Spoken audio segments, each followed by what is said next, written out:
James Morgan said that formulaic thinking is the antithesis of art. There can be no formula for creativity, no sure way of multiplying talent or dividing critics. Each endeavour is unpredictable, with no guarantee that your efforts will equal success. Today's director is no stranger to the losses as well as the pluses of the world of cinema. I'm Martina Minnow, and I am, of course, joined today by Lavender Twist, director of The Sixth Sense and Sensibility. Lavender, welcome. Well, it's delightful to be here. Thank you so much for having me. Our absolute pleasure, Lavender. You are truly one of cinema's greats, and I'm delighted you've joined us today. It's an absolute delight to be here, and thank you for calling me one of the cinema's greats. I really appreciate that. I think it was Nora Ephron that said everything is copy, and I stand by that. But I'm excited to be here and talk about a new film. Well, if everything is copy, you, my dear, are inimitable. And The Sixth Sense and Sensibility is a wonderful demonstration of your very unique talents. Now, I, of course, watched it the moment it came out. But for our listeners who may not yet have done so, could you tell us what is The Sixth Sense and Sensibility all about? Well, it's a really exciting ghost story, obviously. And it was something that really spoke to me, to delve into a kind of a Vicwardian setting, if you will, full of beautiful people, beautiful houses, and of course, terrifying ghosts. Absolutely. And there was this very, very frightening opening sequence, actually, that, well, I couldn't really watch it. I had to watch it in small segments because it was terrifying. That really strong mise-en-scène, it really set the hairs on the back of my neck alight. Well, with the killer cats. Yes. Yeah, it was extraordinary to film, obviously. We had a dozen cat wranglers on set, but of course they went completely bananas. And I feel like we really managed to capture something. It was sort of, I drew for inspiration the opening titles of Dunkirk, and I feel like that really comes across, in cat form. Absolutely. It was a feline frenzy. Never seen such a collection of frenzied cats in my whole life. And I've watched Cats the musical, and I'll never get that time back. Let's cut to The Sixth Sense and Sensibility.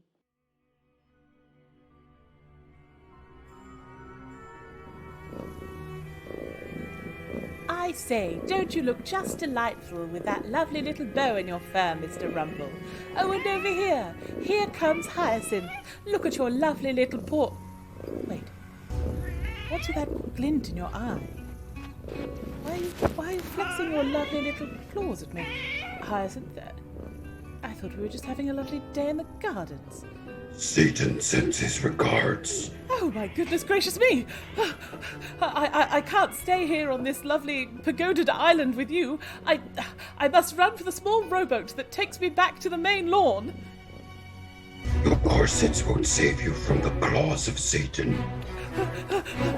Hurry, everybody, to the main rowboat, to the main lawn! I demand blood and ear scratches. How terrifying. And I was really rooting for her running across that main lawn. Will she make it to the rowboat? Oh, how distressing. How did it feel to work with such talented actors? Oh, they were phenomenal. I was really very, very lucky to get exactly the cast that I wanted. And, I had so many people knocking on my door. Beanie Feldstein was up in my DMs literally every second.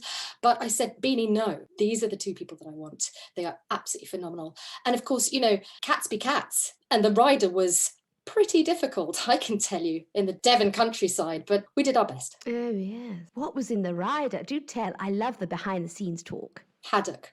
I did think there was a rather fishy smell, but I didn't want to be rude. Well, listen, it was very difficult, what with the new Brexit fishing situation. So it took up most of the money, actually, to be honest.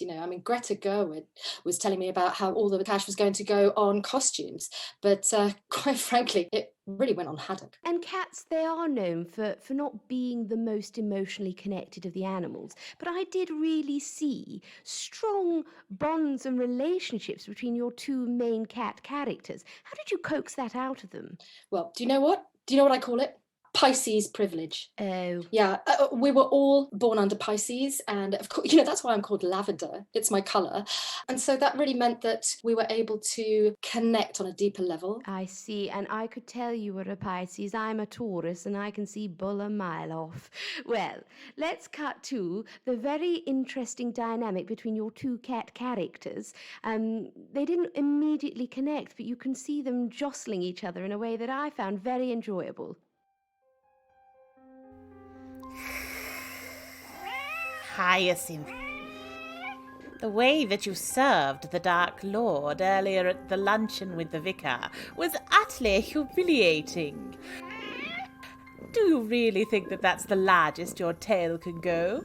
The poor man barely tore his dog collar off. I was hoping that he might be sobbing. The true way to instill fear in the humans is to disturb their tea. These false humans cannot bear a life without tea. That is why we drink all the milk. It's true. The false humans, once robbed of their so-called civilizing influences, will come to realize that we, the cats, are the true dominators of this earth. The meow shall inherit, as they say.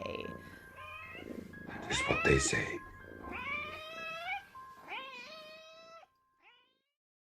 I'd never thought about tea as being the maker of a civilization, but the minute you said it, I couldn't stop thinking about it. I've been known to stab a man if I've not had my morning brew. It brings out something in me that I've never really reconciled.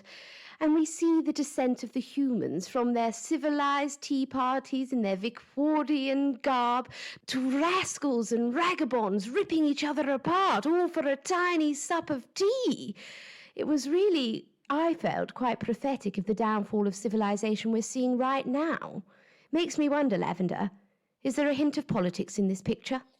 Well, I'd certainly say so, yes. And you talk about civilizing influences, that it's very important. And as you know, a lot of my particular journey has been about being, well, method acting, of course. We all know Lee Strasberg and the method actor route. But as you know, I am the world's first method director. And so it's really important for me to get to the very heart of what's going on behind the scenes as well as in front of the camera. So obviously, as you know, I spent some time as a boom mic and actually spent 3 weeks on this particular set as a scaffold pole just outside the conservatory. It was quite disruptive to the shoot, but I felt like it was important.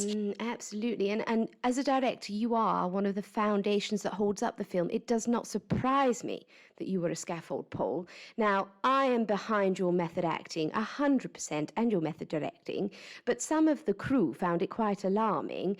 I'm quite well connected, as you know, and we did have a quick behind-the-scenes chat with Frank the Plank, set designer to the stars, and, well, he was a little concerned about your scaffold pole work, mumbled something about risk assessments, I believe. Let's cut to Frank the Plank. Yeah, well, it's quite hard to keep control of the situation on a set when you've got a strong-headed director, and I did tell Lavender that she doesn't have the, she's too malleable to perform scaffolding activities, well.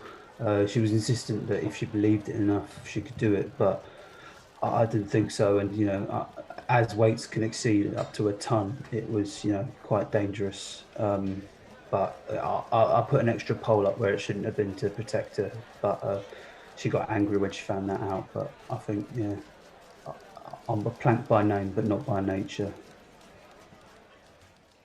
And we also had the cut of you, I believe the technical term, losing your shit when you found out what he'd done. So let's cut to the clip of Lavender Twist finding out that she wasn't supporting the structure at all. He had gone behind her back, put up a pole, and let her stand there like a lemon. How dare you, Frank? How dare you? I am trying to make art here. And as you well know, Kathleen Bigelow spent 3 days as a bombed-out building in that Jordan desert, and she won an Oscar off the back of it, so don't you ever try and pull focus from me again. Yes, Oh, I love Catherine Bigelow. I so hope to get her on the podcast, but she keeps going off with my nemesis, Rowena Rowe. Maybe you could put in a good word for me, Lavender. I am clearly the superior journalist here, and I do believe that Oscar is coming for you. I really do. Well, thank you so much. And I am a little embarrassed that I lost my rag like that. I do want to apologise to everybody, cast and crew. I see in you that you are a director who leads not just from creativity, but compassion. Now, is it true that you founded an animal shelter after the show to rehome all of the cast? Yes, that is correct. I don't like to blow my own trumpet about my charity work, No. but all these poor feline friends who really were going to get no work at all after this particular film, really, they were happy with the haddock that we were able to provide. And actually, they're running a rather unique segment called Chat with Cats. We've got a little trailer now for people to come along to the animal shelter. I mean, a talking cat really is quite remarkable. Here's the trailer for Chat with Cats. Welcome to the Dashwood Centre for Cat and Dog Rescue and Reality Show. Do you like cats? We've got them. Do you like chats? You can have one. Do you like shats? Got ya! That's just French for cats. We do have bourbon biscuits though, and they used to be French. Meow. Meow indeed. Come down to the Dashwood Animal Rescue Centre to talk to some cats that are gonna talk back. I won't lie to you. No one talks to me anymore, Lavender, only the cats, and I've found quite a lot of solace there. Martina, it's so moving, isn't it? And you know, I really feel that you have an affinity with animals, and you know that I do. You know, my Golden Globe speech was just purely dolphin noises. So I was really pleased to be able to give back in this way. Absolutely, and it would be remiss of me not to play the Golden Globe speech, so let's play that.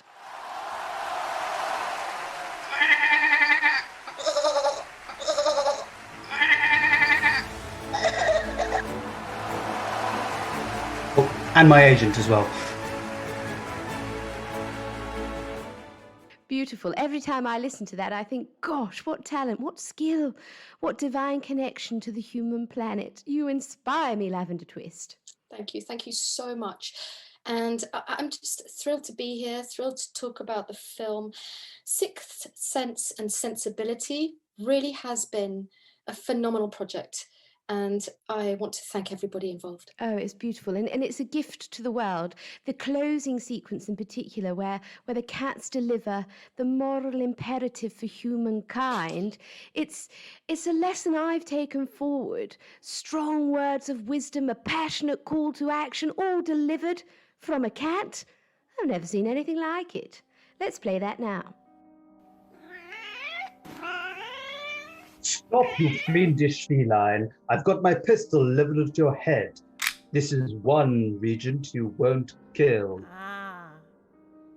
You fling your gun about as if it makes your wang bigger. But in truth, the embiggening of what matters is the embiggening of your heart. Meow. You can shoot me. I've had 18 babies during the course of this film, and they'll be back. You cannot end the life of a cat. We have 9, but you humans have but 1. Live it to the fullest, and don't shoot animals. Unless it's in sort of a humane way, you know, like they're really suffering, like the racehorse the other week with that. The point is, shooting a cat is cruel, but sometimes you have to take a horse out back. I mean, it just speaks to the human condition, doesn't it, really? Absolutely. On a fundamental level. Absolutely. And flinging your gun about never makes your wang bigger. And I wish some of the people I match with on Hinge would remember that, but alas. Well, Lavender, it's been an absolute delight. The Sixth Sense and Sensibility has really made me more sensual. It absolutely has. And it's made me more sensible. Well, Martina, thank you for turning up in that incredible lingerie. Sensual indeed. What a wonderful choice, and I'm so glad it's touched you so deeply. Oh, absolutely. And I'm never touched, deeply or otherwise. Now, I have heard rumour of another film, and I so hope it's true because I love your work. Is there another film in the making, Lavender Twist? Yes, absolutely. Got something very exciting on the go. It's kind of, I don't want to give too much away. It's kind of, think of it as being sort of the Princess Bride meets Inglorious Bastards, but with guinea pigs. Absolutely, and we have actually got the trailer for the Princess Bastards. Could I play it? Oh, yes, you may. Here's the Princess Bastards featuring top guinea pig Gerbil Gun Flap.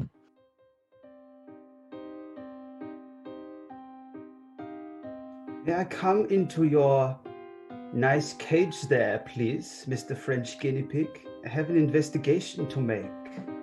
Of course, come in. There is nothing hiding here, officer. Please, snuffle about the skirting boards. Have a sniff at all of the hay. You'll find nothing strange here.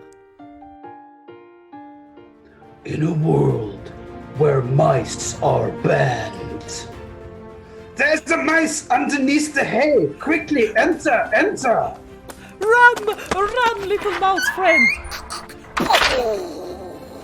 Not today, motherfucker.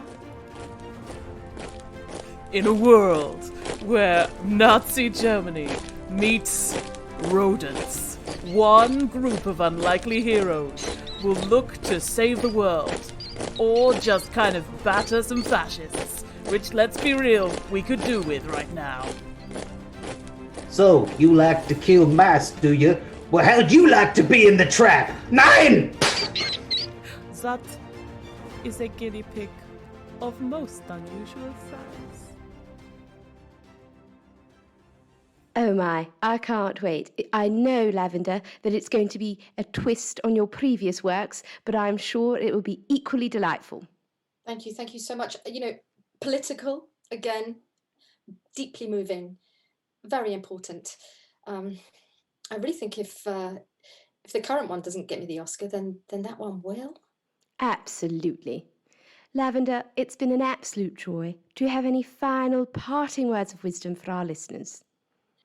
You know what? I think what's really important is that let's reclaim the word actor for women, really looking to equal pay, and we're looking to equal rights. And in fact, actually, I've decided to even ramp it up even further and refer to all male actors on set as male actress. And I just feel like that's going to really put into balance what's happening in the current industry. I'm excited. I hope you are too. Absolutely, and I'm willing to weaponize and mobilize all 213 of my Instagram followers in this journey. I'm behind you, and so are the Minnowettes. Thank you so much for joining us today, Lavender Twist. It's been an absolute pleasure. My pleasure indeed. Thank you so much.